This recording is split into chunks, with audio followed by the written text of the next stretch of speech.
Hello class, good morning my dear students. Today moral is do what you can with whatever you have and wherever you are. Okay, it means बच्चों जो तुम कर सकते हो वह करो, जो तुम कर सकते हो वह करो, जो तुम्हारे पास है उसे इस्तेमाल करो, चाहे जहाँ तुम रहो। ठीक है, यानी तुम चाहे जहाँ रहो, जो तुम्हारे पास है तुम उसका इस्तेमाल करो। Okay, our chapter 13 is new ideas in Europe. Europe में न्यू आइडियाज़। ओके स्टूडेंट्स, तो बच्चों इसमें आपको टॉपिक दी गई है the Renaissance and the industrial revolution. Okay, उससे बच्चों ये चैप्टर पढ़ाने से पहले मैं आपको कुछ वर्क दे रही हूँ, आपको उसे करना है। क्या हुआ था बेटा कि चैप्टर 12 का क्वेश्चन आंसर मैं आपको सेंड नहीं कर पाई थी। ठीक है, तो आपको क्या करना है, मैं एक्सरसाइज आपको दे रही हूँ, आप क्या कर लीजिएगा बच्चों, इसे फिल कर लीजिएगा। ठीक है, एक्सरसाइज मैंने होमवर्क में दिया था, आप चाहिएगा तो इसे मैच कर लीजिएगा। हो सकता है बहुत इजी था लेकिन आप किए हो, लेकिन क्या कर लीजिएगा, इसे आप लोग कर लीजिएगा। ठीक है बच्चों, तो देखिए बेटा ये है आपका चैप्टर 12 का। ठीक है, ये देखिए, ये मैंने अभी नहीं फिल किया है, इसको आप कर लीजिएगा। ये देखिए मैच द कॉलम है और ये right the question answer in your notebook. ये आपका फॉलोइंग क्वेश्चन है। ठीक है बेटा, एक्सरसाइज मैंने नहीं किया, क्वेश्चन आंसर है, मैं आपको वीडियो में दिखा दे रही हूँ, आप कर लीजिएगा। ठीक है, क्वेश्चन नंबर 8 जो है वो नहीं मैंने कराया है। ठीक है, और क्वेश्चन नंबर 1 to 7 देखिए, हम आपको आंसर वीडियो में दिखा दे रहे हैं, आप इसे कर लीजिएगा। देखिए answer number 1 the oral tradition, आपको ये दिख रहा है ना, ये आंसर नंबर 1 है आपका। आंसर नंबर 2 देखिए, यहाँ से भारता से लेकर टुडे तक है। ठीक है, द परफॉर्मिंग आर्ट में। अब देखिएगा बच्चों, ध्यान से देखिएगा। अब देखिए आंसर नंबर 3 है आपका फ्लॉक डांसेस से डांस इन असम। कहाँ तक है, डांस इन असम। ओके, अब देखिए बच्चों आपका 4th आंसर है classical music is based on ragas से कहाँ तक है आपका, पास्ड ऑन ओरली। ओके ये बच्चों, ये आपका आंसर 5 है, स्पिनिंग एंड वीविंग हेडिंग में आपको मिल जाएगा, ओवर से है, थ्रू और रिंग तक है। ठीक है, आपको करना है।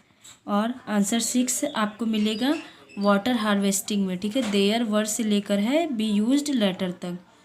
ठीक है बच्चों, आंसर 7 है आपका एन एग्जाम्पल से लेके नेचुरल प्रोडक्ट तक है।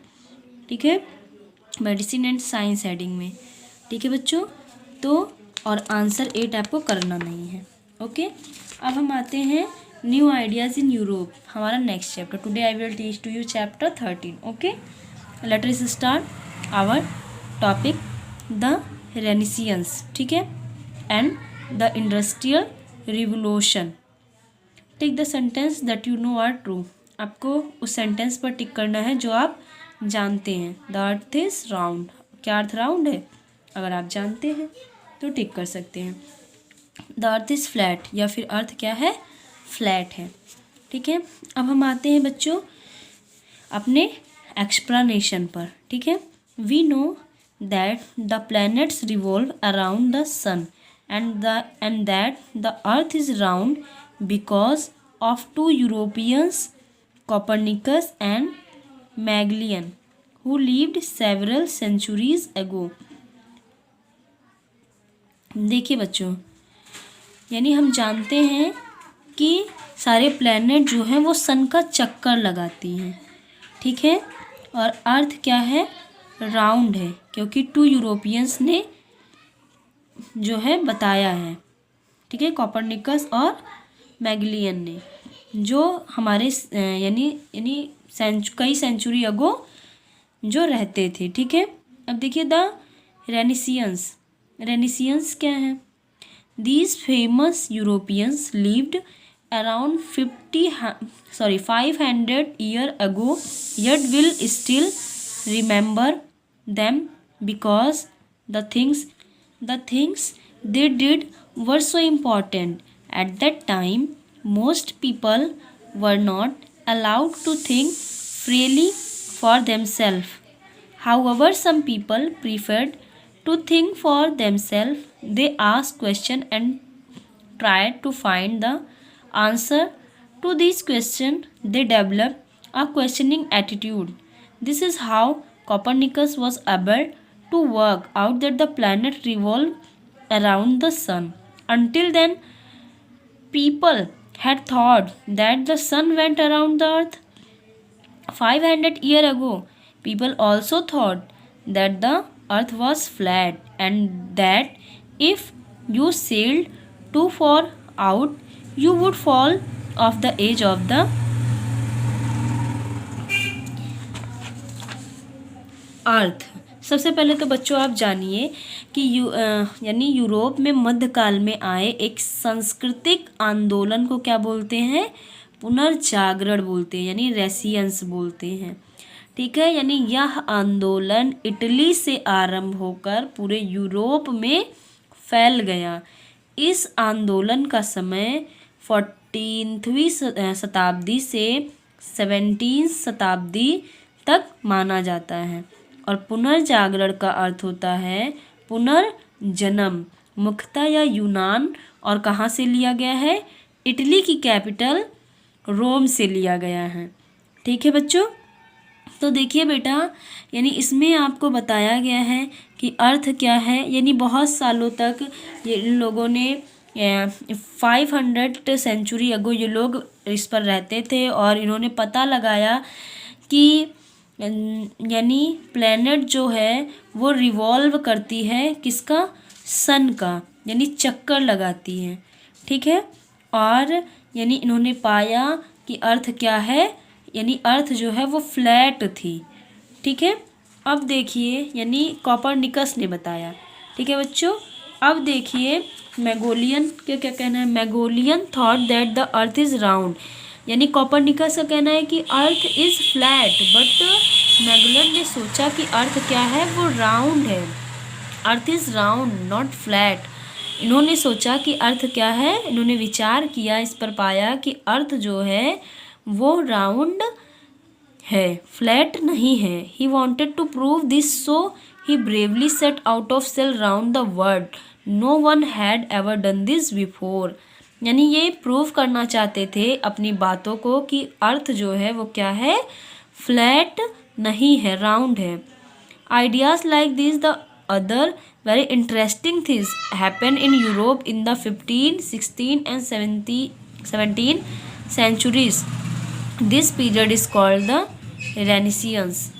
Some things that happened during the Renaissance, there were new ideas in the science. There were also a lot of creativity in arts like painting, sculptures and literature. People made journeys of exploration. देखिए बच्चों, अभी मैंने आपको बताया रेसियंस के बारे में। ठीक है, वही चीज़ में बताया गया है कि 14वीं शताब्दी से लेकर 17वीं शताब्दी तक के जितने भी अंतर्गत जो भी वर्क हुए वो किस में आते हैं? यह पीरियड यानी यह काल क्या कहलाता है? रेनेसियंस कहलाता है, यानी पुनर्जागरण कहलाता है। ठीक है, यानी कुछ चीज़ें ऐसी हुई रेसियंस में, जैसे साइंस में न्यू आइडियाज़ मिले। ठीक है, यानी कई क्रिएटिविटी हुई like painting, sculpture and literature. लोगों ने कई जर्नीज एक्सप्लोरेशंस किए। ठीक है, अब देखिए साइंस के बारे में आपको दिया गया है। Some science like astronomy, the study of heavenly body, geography and anatomy, the study of structure of the human body developed a lot. यानी साइंस में बच्चों लाइक एस्ट्रोनॉमी, यानी जिसमें खगोलीय पिंड के बारे में बताया गया, हेवनली बॉडी के बारे में बताया गया, geography, anatomy and study of the structure of the human body, यानी इन्हीं सभी चीज़ों के बारे में आपको बताया गया है।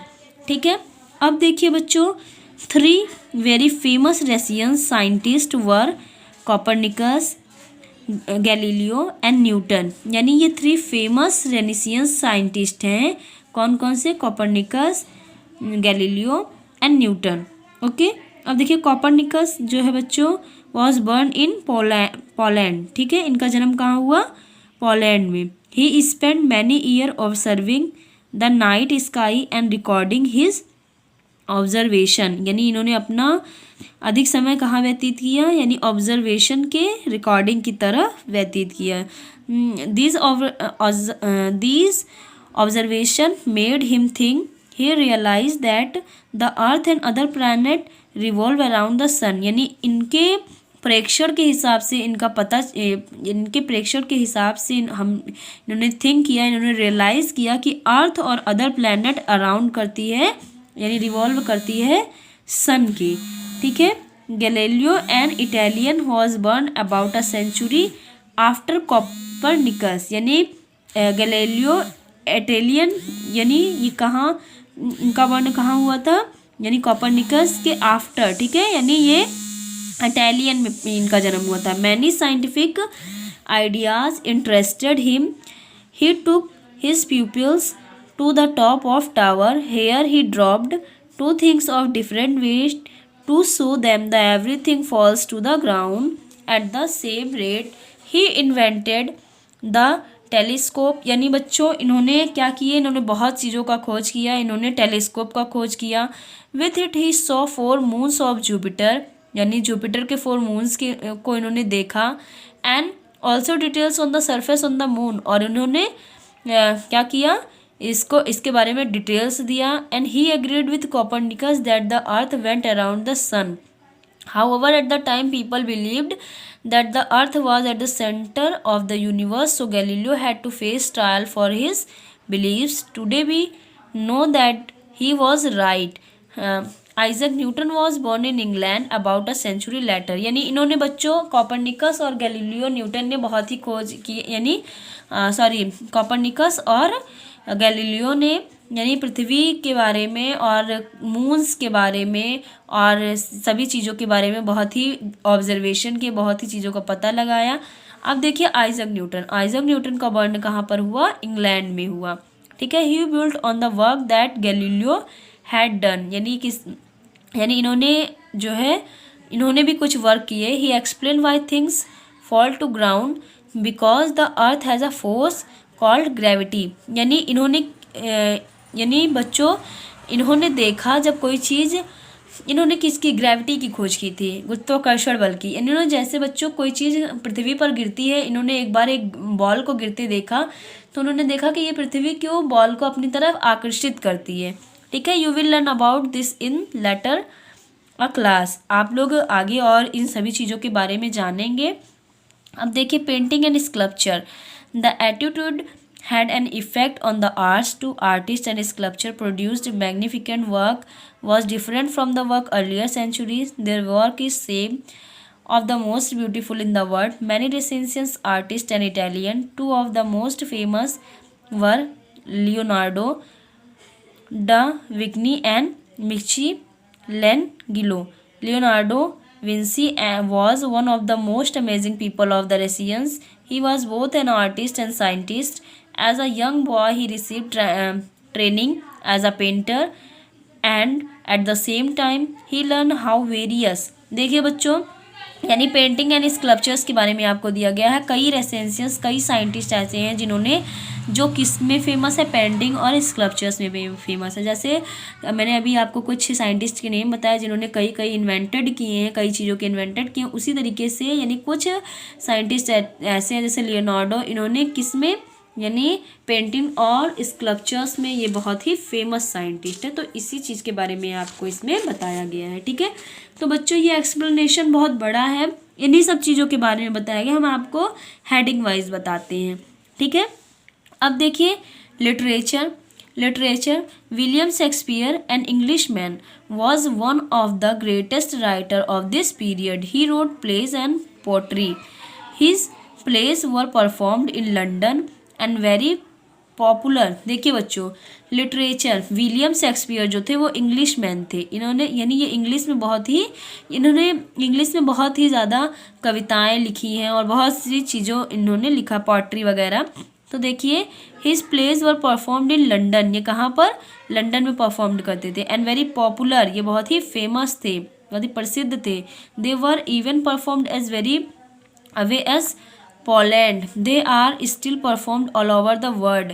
His plays and poetry study in his school and colleges include in India, यानी इंडिया में इनके प्लेज और पोट्री भी इंक्लूड होने लगे, शामिल होने लगे, क्योंकि ये बहुत ज़्यादा फेमस थे। Many phrases from his plays have become a part of the English language, यानी इंग्लिश लैंग्वेज जो हमारी सब्जेक्ट होती है उसमें ये बहुत ही फेमस है और एक हमारे इंग्लिश पार्ट का रूप है। ठीक है, अब देखिए बच्चों एक्सप्लोरेशंस क्या होती हैं। अब हम आपको एक्सप्लोरेशन के बारे में बताएंगे, लेकिन उससे पहले बेटा देखिए ये हमारा चैप्टर जो है बहुत ही बड़ा है एक्सप्लेनेशन, तो क्यों ना हम आपको टॉपिक वाइज बताएं। ठीक है बच्चों, हम आपको टॉपिक वाइज बता रहे हैं, क्योंकि अगर हम टॉपिक वाइज नहीं बताएंगे तो आपका ये चैप्टर फिनिश नहीं हो पाएगा। देखिए तो एक्सप्लोरेशन बच्चों ये है क्या, the questioning attitude, the desire to find out more had another very big impact. Several people set out on journeys of exploration to find out what lay beyond the seas. Shipbuilding had improved, so it was possible to make long sea journeys. Some famous explorers of this time were Columbus, Vasco da Gama and Magellan, यानी कई scientist ने बच्चों हमें इन सभी चीज़ों के बारे में बताया। जैसे इससे ही किसके नाम से जाना जाता है, इसे ही बच्चों औद्योगिक क्रांति के नाम से जाना जाता है। यानी औद्योगिक क्रांति का सूत्रपात्र क्या है बच्चों, वस्त्र उद्योग के मशीनीकरण के साथ आरंभ हुआ रोजगार, निवेश की गई पूंजी और उत्पादित माल का मूल आदि की दृष्टि से यानी वस्त्र उद्योग ही क्या कहलाता है, औद्योगिक का सबसे प्रमुख उद्योग कहलाता है। ठीक है, तो बच्चों इस एक्सप्लोरेशंस में आपको इसी चीज़ के बारे में बताया गया है। ठीक है, अब हम चलते हैं अपनी नेक्स्ट टॉपिक पे। हमारी नेक्स्ट टॉपिक है द इंडस्ट्रियल रेवोल्यूशन। ठीक है, उससे पहले कुछ आपको लाइंस दी गई हैं, तो देखिए the Russians was start of new ideas, इन्होंने क्या किया, न्यू आइडियाज़ बनाए and change that lasted for many more centuries. और उस जो पहली शताब्दी के जो आइडियाज़ थे उनसे ये कुछ क्या थे, इनसे कुछ डिफरेंट थे। Another important period which came a few century later was the industrial revolution, यानी कंप्लीट चेंज। ठीक है, रेवोल्यूशन मीन्स क्या होता है, कंप्लीट चेंज। अब देखिए the industrial revolution at the start of the Russians not many people were interested in the science. जब इन्होंने साइंस को स्टार्ट किया बच्चों तो बहुत से ऐसे पीपल थे जो इसमें इंटरेस्टेड नहीं थे, and they were only few scientist, इसमें केवल कुछ साइंटिस्ट थे। However by the 18th century thousands of books became available for people because of the invention of printing press. Some centuries earlier many more people were educated and could read these books and learn about all the various new ideas of the Russians. As a result, many more people developed a scientific and questioning attitude. One result of the scientific attitude was that there were many scientific improvements and inventions. Earlier people had used mostly human, animal or wind power to do work. During 18th century the power of steam was discovered. क्या हुआ बच्चों कि यानी पहले इसमें कई ऐसे scientist थे जो, यानी बस कुछ ही साइंटिस्ट थे, कई लोग ऐसे थे जो इसमें इंटरेस्टेड नहीं थे, लेकिन धीरे धीरे इन्होंने सभी चीज़ों का खोज किया। उसके बाद यानी स्टीम का खोज हुआ, यानी भाप, स्टीम यानी इंजन का खोज हुआ। ठीक है, अब देखिए machine were invented that use this power to different kinds of work. और धीरे धीरे ऐसे ऐसे कई मशीनों का खोज होने लगा और सारी चीज़ों, यानी जब धीरे धीरे हमारी साइंस यानी हमारे साइंटिस्ट ने धीरे धीरे सभी चीज़ों को खोज की, साइंस के बारे में उन्होंने बहुत ही ज़्यादा अध्ययन किया, उन्होंने जाना, धीरे धीरे इम्प्रूवमेंट्स और इन्वेंशंस होते गए। ठीक है, यानी factories were set up were machine produced many different types of goods. यानी जब ये सारी चीज़ों की खोज हो गई तो हमारे फैक्ट्रीज में भी क्या होने लगे, बहुत सारे डिफरेंट मशीन्स हो गए जो माल वगैरह का काम करने लगे। तो इसी तरीके से बच्चों डिफरेंट तरीके की मशीन्स वगैरह और धीरे धीरे यानी हमारा ये जो इंडिया है और यानी इंडिया में बहुत सी ऐसी स्टेट्स हैं और भी सारी चीज़ें हैं जो धीरे धीरे डेवलप्ड होते चले गए। ठीक है, और जिस तरह हमारा यानी ये युग बढ़ता गया उसी तरह हमारे साइंस में इन्वेंशंस और सभी चीज़ें इम्प्रूव होने लगे। The wonderful creativity of Russians is the heritage of the entire world, however is the work of explorers and scientist as well attitude of the thinking for oneself and asking questions that had an effect on India. The timeline show you when the new ideas appeared. You will see how important event took place on one after the other. ठीक है, तो बच्चों ये सारी देखिए वो century है जिसमें सारे वर्क यानी टाइम लाइन है जिसमें रशियंस ने अपना वर्क, इंडस्ट्रियल रेवोल्यूशन, ये सारी चीज़ें स्टार्टेड हुई थी। ठीक है, आपको क्या करना है बच्चों, ये एक्सरसाइज आपको, ये होमवर्क है कि आपको एक्सरसाइज फिल करनी, मैं क्वेश्चन आंसर आपको नेक्स्ट चैप्टर में कंप्लीट करूँगी। ठीक है बच्चों, देखिए बच्चों जब आपका रिवीजन होगा तो हम आपको और अच्छे से बताने की कोशिश करेंगे, लेकिन तब तक के लिए जब तक कि आपका कोर्स नहीं कंप्लीट हो जाता, क्योंकि बेटा आपका चैप्टर बहुत बड़ा है, अगर एक बार में एक चैप्टर नहीं यानी वन टाइम में वन चैप्टर नहीं फिनिश होता है तो आपका कोर्स कंप्लीट नहीं हो पाएगा। और आप जान रहे हैं जबकि फरवरी से स्कूल चलता है बेटा तो आपका कोर्स कंप्लीट हो जाता है, लेकिन आपका कोर्स नहीं कंप्लीट हो पा रहा क्योंकि प्रॉब्लम्स ऐसी है कि चैप्टर्स बड़े हैं और टाइम हम लोगों का बहुत ही कम रहता है। ठीक है, तो बच्चों आपको क्या करना है, सारी चीज़ें करनी है। ठीक है, कॉपी में जितना मैंने बताया आगे का क्वेश्चन आंसर करना है और इस चैप्टर को कौन सा आंसर मैं नेक्स्ट वीडियो में सेंड करूँगी। ओके, तब तक के लिए आपको बच्चों करना है। Have a good day.